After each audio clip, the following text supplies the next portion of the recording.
रूस और यूक्रेन के बीच महायुद्ध जारी है। रूस और यूक्रेन की जंग का आज 50वां दिन है।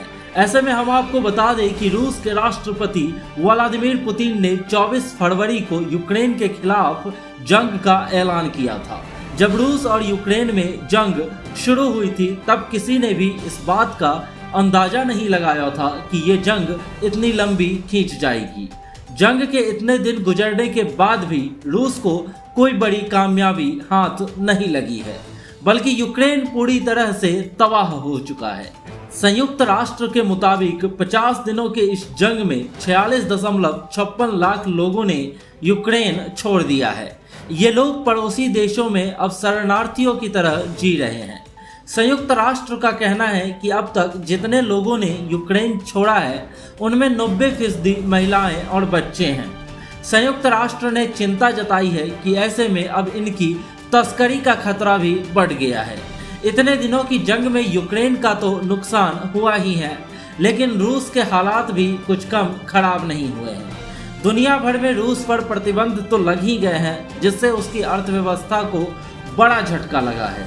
इसके अलावा इस जंग में रूस के हजारों सैनिक मारे भी गए हैं। बात अगर रूस के नुकसान की करें तो यूक्रेन ने दावा किया है कि इस जंग में वह अब तक 19,800 रूसी सैनिक मारे जा चुके हैं। बात अगर रूस के नुकसान की करें तो यूक्रेन ने साफ तौर पर दावा किया है कि इस जंग में अब तक 19,800 रूसी सैनिक मारे जा चुके हैं। यूक्रेन ने रूस के 158 प्लेन, 143 हेलीकॉप्टर, 798 टैंक और 358 आर्टिलरी, 1964 बख्तरबंद गाड़ियां, 1429 सैन्य वाहन, 76 फ्यूल टैंक और 132 ड्रोन को मार गिराने का दावा किया है। इसके साथ ही 64 एंटी एयरक्राफ्ट को भी तबाह करने का दावा यूक्रेन कर चुका है। हालांकि रूस ने 25 मार्च को दावा किया था और कहा था कि इस जंग में 1351 सैनिक रूसी मारे गए हैं। वहीं बात अगर यूक्रेन की करें तो रूस की ओर से दावा किया गया है और यह दावा ठीक 25 मार्च को ही किया गया था कि इस जंग में यूक्रेन के 30,000 सैनिकों का नुकसान पहुंचा है। इनमें 14,000 की मौत हो गई है, जबकि 16,000 सैनिक घायल हुए हैं। इसके अलावा बुधवार को रूस ने मारियापोल में 1,000 से ज्यादा यूक्रेनी सैनिक को सरेंडर करने का दावा भी किया है। बात अगर यूक्रेन के मारियापोल शहर की करें तो यूक्रेन के दक्षिण में स्थित इस शहर में रूस और यूक्रेन की सेना में जबरदस्त संघर्ष जारी है। हालांकि बुधवार को रूसी सेना ने मारियापोल में नियंत्रण होने का दावा किया है। डोनेट्स्क के स्थानीय प्रशासन के प्रमुख पावेल किरिलेंको बुधवार को बताया था कि मारियापोल और उसके आसपास के इलाकों में करीबन 20 से 22,000 लोग मारे गए हैं। मारियापोल के मेयर वदीम बोयसेंको ने कहा है कि अब तक 1.5 लाख लोग यहां से पलायन कर चुके हैं, जबकि 1.80 लाख लोगों से ज्यादा अभी भी मारियापोल में फंसे हुए हैं। वहीं अगर बात कीव की करें तो कई दिनों के संघर्ष के बाद रूसी सेना कीव से वापस लौट गई है, लेकिन यहाँ सब कुछ तबाह हो चुका है।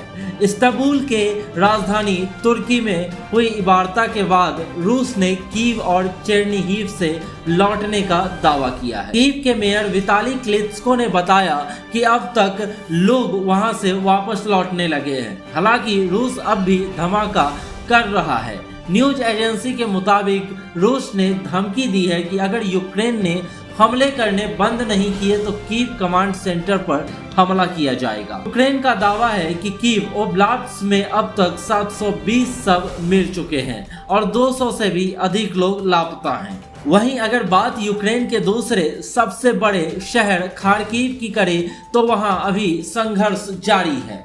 बुधवार को खार्किव में रूसी सेना ने बमबारी की, जिसमें 7 लोगों के मारे जाने का दावा यूक्रेन कर रहा है। सोमवार को खार्किव के एक रिहायशी इमारत के पास 100 से अधिक प्रतिबंधित माइंस मिली थी। यहाँ जो माइंस मिली थी उन्हें 1997 के ओटावा ट्रीटी के तहत प्रतिबंधित किया गया था। वहीं अगर बात कीव के बुचा शहर की करें तो वहाँ शवों का मिलना बंद नहीं हुआ है। यूक्रेन के स्थानीय मीडिया के मुताबिक बुचा में अब तक 400 से अधिक शव मिल चुके हैं और सर्च ऑपरेशन भी अभी जारी है। बुचा में कथित नरसंहार की दुनिया भर में आलोचना हो रही है। यहाँ सड़कों पर सब पड़े हुए थे। भारत ने भी बुचा नरसंहार की निंदा की थी। अमेरिकी राष्ट्रपति जो बाइडेन ने इसके लिए रूसी राष्ट्रपति व्लादिमीर पुतिन पर वार क्रिमिनल का केस चलाने की मांग की थी। हालांकि पुतिन ने बुचा में हुई हत्याओं को फर्जी बता दिया और इसके लिए ब्रिटेन पर आरोप लगाया। अगर संयुक्त राष्ट्र की माने तो रूस के साथ जंग में यूक्रेन ने आम नागरिकों की मारे जाने का आंकड़ा बहुत ज्यादा है। अकेले मारियुपोल में 20 से 22 हजार लोगों की बात कही जा रही है। हालांकि संयुक्त राष्ट्र के मुताबिक 13 अप्रैल तक यूक्रेन में 1932 लोगों के मारे जाने की पुष्टि की गई है। संयुक्त राष्ट्र के मुताबिक जंग में अब तक 4,551 लोग घायल हुए हैं। इनमें डोनेट्स्क और लुहांस्क में 658 लोग मारे गए हैं, जबकि जिन इलाकों में यूक्रेन का नियंत्रण है वहां 621 लोगों की मौत हो चुकी है। रूसी हमलों में यूक्रेन के शहर तबाह हो चुके हैं। कीव स्कूल ऑफ इकोनॉमिक्स के मुताबिक जंग में यूक्रेन के 23,000 किलोमीटर की सड़क, 37,000 वर्ग मीटर की रियल एस्टेट, 3,019 किंडरगार्टन और 205 मेडिकल इंस्टीट्यूट, 556 शैक्षणिक संस्थान और 156 इंडस्ट्री तबाह हो चुके हैं। इसके अलावा 54 सरकारी इमारतें, 277 पुल, 10 मिलिट्री एयरफील्ड, 8 एयरपोर्ट और 2 बंदरगाह डैमेज किए जा चुके हैं।